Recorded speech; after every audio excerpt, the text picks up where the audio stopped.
cambiando su núcleo. No los neutrones, los protones. Bueno, el núcleo, ¿cierto? Se refiere a aquellas partículas que conforman el núcleo atómico. Por ejemplo, pueden ser protones como pueden ser neutrones. Esos son los nucleones. ¿Ya? Los isótopos. Esos son los conceptos que vimos en la clase pasada. Los isótopos, ¿cierto? Yo les dije que eran elementos de un mismo tipo, pero uno más liviano que otro. Si son del mismo tipo, tienen el mismo número atómico, o sea, la cantidad de protones. ¿Y en qué se diferencian? En la cantidad de neutrones.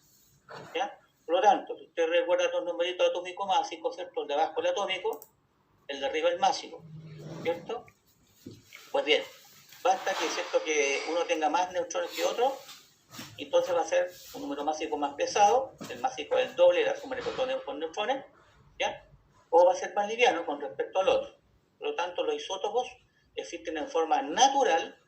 Por ejemplo, me parece que, no sé si le digo el isótopo del hidrógeno, me parece que se lo sabe, ¿ya? El proteo, deuterio, tritio, que son los isótopos más famosos, ¿ya? El deuterio y el tritio se usan en el agua pesada de los reactores nucleares para enfriar, ¿ya? Pero también existen en la naturaleza en porcentajes de milésimas, por ejemplo, ¿ya? Y bueno, esos son los isótopos, átomos del mismo tipo pero que cambian su número másico, por lo tanto es el mismo elemento. Después tenemos los isóbaros, ¿ya? Estos son elementos distintos, ahí está, calcio no tiene nada que ver con arsénico, incluso su número de protones es distinto, o sea, Z es distinto, pero al sumar sus masas de los nucleones, ¿cierto?, tienen la misma cantidad de protones y neutrones, o sea, su número másico es el mismo. Isóbaros, ¿ya? Y los isótonos, ¿ya?, son átomos, obviamente, que al sumar sus protones y neutrones tienen la misma cantidad. O sea, perdón, tienen la misma cantidad de neutrones y protones. Por ejemplo, 11x 22. Ya, entonces 11x22. No sé qué elemento es, estoy hipotetizando nomás un ejemplo para que quede claro. Ya, entonces este elemento tiene 11 protones y tiene 11 neutrones. Y puede haber un 12Z23. ¿Ya? Entonces, bueno, cuando empiezan a inventar la pizarra digital. Un segundito. Ya. Este átomo es igual o distinto al X. El mismo elemento, distinto. Son distintos. Ya, ¿y cómo sabe que son distintos? Porque tienen distinto número de protones. Muy bien. Al tener distinto número de protones, son átomos distintos, o sea, elementos distintos. Pregunta, ¿tienen el mismo número másico o diferente? Parra.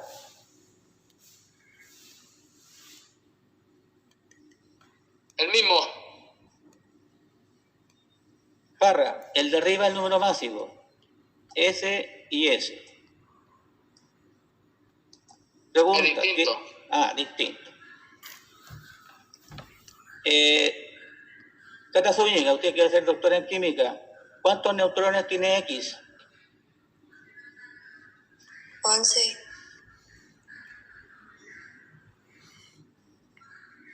¿Cuántos neutrones tiene Z? 11. Ya. ¿Tiene la misma cantidad de neutrones? Sí. Son isótonos entonces, ¿ya? Son isótonos. ¿Estamos? Entonces, isóbaros, átomo distinto, número másico igual. Isótonos, átomos distintos, tienen todos distintos, pero al hacer la diferencia entre 11 y 22, que es la cantidad de neutrones, me da el mismo valor. Isótopos son el mismo elemento, ¿ya?, a diferencia de los otros tipos que mencioné, pero su número de 12,6, 13,6, su número de neutrones es diferente, por lo tanto cambia su número máximo. ¿Ya? Pues bien, en eso se basan las reacciones nucleares, en el cambio del número atómico y también las consecuencias que hay en el número máximo. Ya. Veamos acá. Bueno, la estabilidad nuclear. Yo le dije, ¿cierto?, que la radiactividad es un proceso natural, ¿ya? ¿Y qué consiste? Consiste, ¿cierto?, en que núcleos inestables, es decir, que tienen una relación neutrón-protón, ya vamos a ver qué número es, inestable o mayor que 1,5, se empieza a emitir radiación para transformarse en núcleos más estables, ¿ya? Bueno, existe una relación, ¿cierto?, entre la cantidad de isótopos, ¿ya?, y la cantidad de núcleos estables. Aquí, por ejemplo, ¿ya?, tenemos, ¿cierto?, una relación de que el número Z y la cantidad de isótopos, por ejemplo. A mayor cantidad de isótopos, más inestabilidad, ¿ya? Aquí está indicando entonces que existe una relación, ¿cierto?, entre Z, ¿ya?, y A. La relación entre A y Z es 2 veces Z, o sea, A es 2 veces Z, ¿ya? Por lo tanto, eso más o menos son núcleos livianos que tienen cierta estabilidad, ¿ya? Aquí se son cierta estabilidad. Si esta proporción empieza a cambiar entre neutrones y protones, ¿cierto?, se vuelven inestables. Si se hizo un análisis de todos los isótopos que se conocen de los elementos, ¿cierto?, ¿ya? Esta línea hipotética es cuando la cantidad de neutrones y protones es la misma, por lo tanto A es el doble siempre de Z, ¿ya? Pero al hacer el análisis de los núcleos inestables, se encontró que a medida que aumentaba el número de protones y aumentaba el valor de neutrones, ¿cierto?, ¿ya?, se iba saliendo, ¿cierto?, de esta normativa, que es la proporción en que N y Z es la misma. A partir más o menos del 20, ¿ya?, elemento 20, o sea, a partir del calcio adelante, ya la estabilidad no cumple la función N igual Z, ¿ya?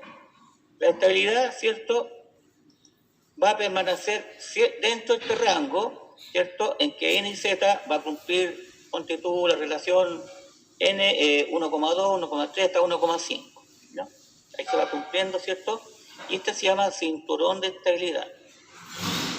Si hubiera, por ejemplo, un núcleo de este lado o un núcleo de este lado en que tiene muchos protones y menos neutrones, o tiene muchos neutrones y pocos protones, entonces los núcleos se vuelven inestables. Entonces, aquellos elementos que están sobre el cinturón de estabilidad van a hacer lo que se llama una emisión de radiación beta. Nos recuerden que los betas son electrones y que habían dos tipos de beta, beta más y beta menos. En la clase de mañana, ¿cierto?, vienen reacciones nucleares y se supone que a esta altura usted sabe cuándo es beta más y cuándo es beta menos. Si estamos sobre 80, ya a esta altura, ya los famosos elementos transuránicos, la emisión va a ser alfa. Al tener un Z, 80 protones, 80 neutrones, ¿cierto? Ya imaginen un tremendo núcleo, son núcleos de átomos grandes, ¿ya? Porque la estabilidad nuclear no solamente se da en átomos con núcleos grandes, se da también en átomos pequeños, ¿ya? En átomos pequeños. Entonces, en esta zona se va a emitir, ¿cierto?, la radiación alfa, ¿ya? Y en esta zona de abajo, bajo el cinturón, los beta positivos. Pues bien, las reacciones nucleares, ¿cierto?, son procesos de conversión, ¿ya?, de un elemento en otro, ¿ya? Esto significa que el núcleo se puede fragmentar o puede disminuir su cantidad de protones y neutrones. Pues bien, se representa una reacción nuclear mediante una ecuación nuclear. La ecuación nuclear es de este tipo. Tenemos elementos, ¿qué más tenemos acá? Tenemos el número atómico y tenemos el número másico, ¿ya? Aquí tenemos la primera reacción nuclear, que es artificial, cuando se produce un isótopo de oxígeno, el oxígeno es 816, la hizo Rutherford, bombardeando, ¿cierto?, el nitrógeno con un rayo alfa, que son los helios 2,4, y obtuvo otro elemento distinto, ¿ya? El oxígeno 17. Los isótopos se nombran con el número másico, por ejemplo, nitrógeno 14, helio 4, oxígeno 17, ¿ya? Pues esta fue la primera transmutación, ¿cierto?, artificial, en que el hombre es capaz de producir un elemento distinto del original. Pues bien, Los esposos Curie, ¿cierto?, siguieron trabajando ya y con otros elementos, por ejemplo el aluminio, ¿ya? Lo bombardean también con alfa y obtienen fósforo. La característica principal es que al hacer estas reacciones nucleares se obtienen partículas fundamentales, protones, neutrones, y estas partículas fundamentales las pueden usar como proyectiles. Es decir, ¿qué pasa si yo a un núcleo tanto le lanzo proyectiles le lanzo protones o le tiro neutrones? ¿Ya?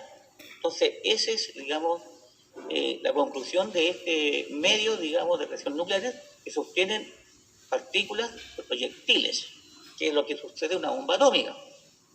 Ocurre una reacción y se producen muchas partículas neutrones que se meten en los núcleos de uranio, los vuelven tan inestables que estallan. ¿Ya? Se empiezan a obtener entonces isótopos, por ejemplo, en el caso del esposo Curie, que la Madame, ¿cierto?, le conté la historia de ella, esto ya muere de cáncer, y le dieron el premio Nobel por empezar a descubrir ahora isótopos radiactivos, ¿ya? Es decir, tú puedes convertir un elemento que no es radiactivo en otro radiactivo, ¿ya? Entonces, el litio le tiráis protones y lo convierte en dos. Mira, aquí se rompió, el litio se rompió en dos átomos más chicos de helio, ¿ya? Acá, el aluminio lo bombardean con neutrones y lo convierten en magnesio, o sea, un metal lo convierten en otro, totalmente distinto. Ya. Para la próxima clase, ¿cierto, chicos? Ustedes tienen que aprender la simbología, porque vamos a hacer alguna ecuación nuclear. Se tienen que aprender, ¿cierto? Y la simbología, ¿cómo se representa el neutrón? ¿Ya? El trabajo es atómico, como el neutrón no tiene protones, obviamente es cero. ¿Ya? Entonces, número másico 1. El electrón, ¿cierto?, se le pone acá abajo la carga en el fondo, ¿ya? Pero no tiene número másico, ¿no? El helio es 2,4 o se pone la partícula alfa. En el caso del electrón también se puede agregar la partícula beta, aquí una beta en el vocabulario griego, con letra griega, una beta, ¿ya? Y la gamma, bueno, obviamente una letra gamma como corresponde, me imagino que saben hacer letra gamma. El protón es 1 protón, 1p o H11, que es lo mismo. Acá está el deuterio, ¿ya? Y creo que por aquí estaba el tritio. ¿Teacher? Aquí está el tritio. ¿Usted va a hacer ejercicios de eso? ¿Como de cuándo sale un protón, cuándo sale un neutrón? Porque la verdad no entendí No. por qué salió protón o por qué salió neutrón. Eso es de la clase de mañana. Viene todo explicado, mire. ¿Están viendo eso, no? No. No. Sí, lo voy a mostrar nomás aquí de mañana. Ya, ahí viene. ¿Cuándo se emite alfa? Ahí está todo indicado, ¿ya? ¿Cuándo se emite beta positivo? Ahí está con el modelo y el ejemplo, ¿ya? Y para que eso ocurra, por ejemplo, cuando se emite una partícula beta más, ¿cierto? Lo que ha ocurrido es que si tiene 90 protones, y después tiene 91 y dice, ¡ay, qué raro! ¿Y de dónde salió el otro protón? Lo que sucede es que un neutrón se convierte en protón, y eso usted no lo sabía, ¿cierto? Que una partícula se puede convertir en otra. ¿Ya? Eso es lo encallado de reactividad. Y los beta menos, entonces aquí se pierde un neutrón, perdón, aquí se pierde un protón y un beta negativo, ¿ya? ¿Y por qué se perdió? Entonces, si la materia no se puede perder, ¿por dónde se fue? No se perdió, se transformó. Un protón se transformó en neutrón, ¿ya? Por eso que se mantiene. Si Z lo pierde, también tenía que haber perdido A, ¿verdad? Pero no lo pierde, porque ¿cómo lo mantuvo entonces? Si se perdió un protón, un protón se transformó en neutrón. Y al subir un neutrón se mantiene el número másico. Más, ¿cierto?, la partícula reactiva. La radiación gamma, ¿qué sucede con la radiación gamma? La radiación gamma no hay transmutación. Eso lo vamos a ver ya el lunes que viene. Vamos a ver ecuaciones nucleares, ¿cierto? Algunos ejemplos simpáticos y eso. Ya, lo que hoy día me interesa saber, ¿cierto?, dejar en claro que la estabilidad nuclear tiene que ver con la proporción entre neutrones y Z, que a partir del 20, ¿cierto?, hay una relación que es 1,5 hasta 1,5 entre neutrones y protones, que hace que el átomo sea estable todavía. Cuando la proporción es mayor, se vuelve inestable y empieza la emisión reactiva. ¿Ok? Ya muchachos, voy a compartir la asistencia y con eso estamos listos. Nuestra asistencia. Va, lo saqué.